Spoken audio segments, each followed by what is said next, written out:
Bonjour à tous et bienvenue sur la Tribune de Coruscant pour ce nouvel épisode de La Tribune vous répond, série de questions-réponses sur l'univers Star Wars. Avant de commencer cette vidéo, je vous invite à aller nous suivre sur les différents réseaux sociaux, Facebook, Twitter et Instagram, si vous voulez vous tenir au courant de toute l'actualité Star Wars. Aujourd'hui on commence avec la question d'Evan Chenot qui voudra en savoir plus sur le capitaine Panaka. Dans l'univers canon, Quarch Panaka était un humain originaire de la planète Naboo dans les dernières décennies de la République Galactique. Il développa son expérience du combat au sein des forces spéciales de la République pour défendre le secteur Chomel, secteur qui contient la planète Naboo. Panaka devint par la suite le chef de la sécurité de la monarchie de Naboo, étant en charge des forces de volontaires qui regroupent les gardes du palais, les gardes de sécurité et les pilotes de chasseurs. Concernant sa vie personnelle, Panaka vivait dans sa résidence privée dans la capitale Theed avec sa femme Mariek Panaka. Dans sa famille, on retrouve sa nièce Versée et son neveu Gregar Tifo. Quarch Panaka assura la sécurité de la jeune reine Amidala, âgée de 14 ans, lors de l'invasion de Naboo par la Fédération du Commerce 32 ans avant la bataille de Yavin. Suite à ces événements, Panaka poursuivit son service auprès de la reine Amidala jusqu'à la fin de son règne. Panaka cessa donc d'être le garde du corps de la reine mais resta le chef de la sécurité de Naboo sous le règne de la reine Jamila. Son neveu, Gregar Tifo, finit d'ailleurs par remplacer son oncle en tant que garde du corps d'Amidala, devenue depuis sénatrice de Naboo. La nièce de Panaka, Versée, était devenue une des servantes de Padmé et fut tuée lors d'une tentative d'assassinat sur Coruscant 22 ans avant la bataille de Yavin visant la sénatrice de Naboo pendant la question du vote sur la création d'une grande armée de la République. À la fin de la guerre des clones, la République était devenue l'Empire, Panaka devenant ainsi Moff du secteur Chomel, Panaka étant un fidèle de l'empereur Palpatine. Le Moff Panaka possédait une résidence personnelle sur Onoam, une des lunes de Naboo, une sorte de chalet rouge construit en bois. 3 années avant la bataille de Yavin, Panaka rencontra la reine d'Alnay sur Onoam, accompagnée par Leia Organa, secrètement la fille de Padmé Amidala. Leia portait une robe Naboo et Panaka fut frappé par la ressemblance avec Padmé. Ignorant le motif original de leur venue, Panaka commença à questionner Leia sur ses origines, ses vrais parents et son adoption. Suite à cette entrevue, Panaka commença à croire qu'elle était la fille de Padmé. Cependant, avant que Panaka n'ait pu contacter l'empereur à ce propos, son chalet explosa. Une bombe avait été placée dans la résidence de Panaka par le groupe des partisans de Saw Gerrera.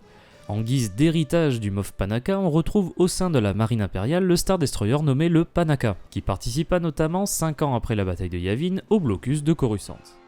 On poursuit avec la question de Maël Adney qui voudra en savoir plus sur la commandante Zara.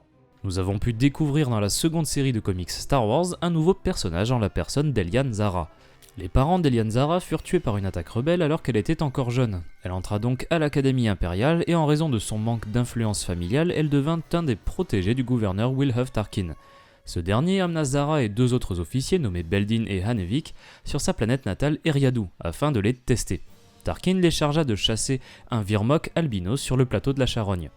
Zara fut la seule à réussir cette mission, lui valant une place de choix aux côtés du Grand Moff, Zara obtenant donc le grade de lieutenant-commandant. Ensuite, Tarkin chargea Zara d'éliminer le chef de guerre Bournium Ro sur la planète Ikrook de la bordure médiane. Bournium Ro semblant d'ailleurs s'approprier l'imagerie de l'ancien groupe des maraudeurs des Nihil de l'époque de la Haute République. Afin d'accomplir cette mission, Tarkin lui confia même son vaisseau, le Carrion Spike. Zara occulta le vaisseau et se plaça face au repère de Bournium Ro et le détruisit. Cependant, Zara avait échoué car elle avait en réalité éliminé un leurre. Son échec lui valut d'être rejetée par Tarkin et d'être réassignée. Zara ne lâcha pas l'affaire, traquant Bournium Ro et parvenant à le retrouver. Zara tenta de rencontrer Tarkin à bord de l'Étoile de la Mort afin de l'en informer mais n'y parvint pas. Elle décida d'aller chercher Ro elle-même en prenant une navette lambda. Cependant, on lui refusa l'accès à une navette, la station impériale étant attaquée par les rebelles et les navettes étant réservées aux hauts gradés en cas d'évacuation. Zara assomma le Stormtrooper gardant la navette et quitta l'Étoile de la Mort quelques instants avant sa destruction par les rebelles. La bataille de Yavin vit donc la destruction de la station de combat impériale avec à son bord le grand Moff Tarkin. Zara estimait que la princesse Leia était responsable de la mort de son mentor et se jura de le venger, un moyen pour Zara de racheter ses fautes auprès de Tarkin. Zara passa 3 ans sur Kessel, mise de côté par les dernières volontés de Tarkin, suite à son échec avec Bournium Ro. Suite à la bataille de Hoth, Darth Vader retrouva la trace de Zara et la chargea en tant qu'ancienne protégée de Tarkin de traquer les divisions de la flotte rebelle. Zara put choisir n'importe quel vaisseau dans la flotte impériale et choisit le Fortitude, un Star Destroyer de classe Impériale 2 qui avait été endommagé pendant la bataille de Yavin. Elle le renomma le Tarkin's Wheel et décida de constituer son équipage avec des impériaux qui avaient perdu des proches lors de la destruction de l'Étoile de la Mort. La commandante Elian Zara fut donc chargée de traquer toutes les divisions de la flotte rebelle en déroute suite à la bataille de Hoth. croisant ainsi la route de la princesse Leia. La quête de Zara est présente dans la seconde série Star Wars écrite par Charles Soule, qui est encore inachevée. Il nous faudra attendre encore un petit peu pour savoir ce qu'il advient de la commandante Zara. Merci d'avoir regardé cette vidéo, j'espère qu'elle vous a plu. Si c'est le cas, n'hésitez pas à laisser un like, à la partager et à vous abonner et activer les notifications si vous ne voulez pas rater les prochaines vidéos de la Tribune Coruscante.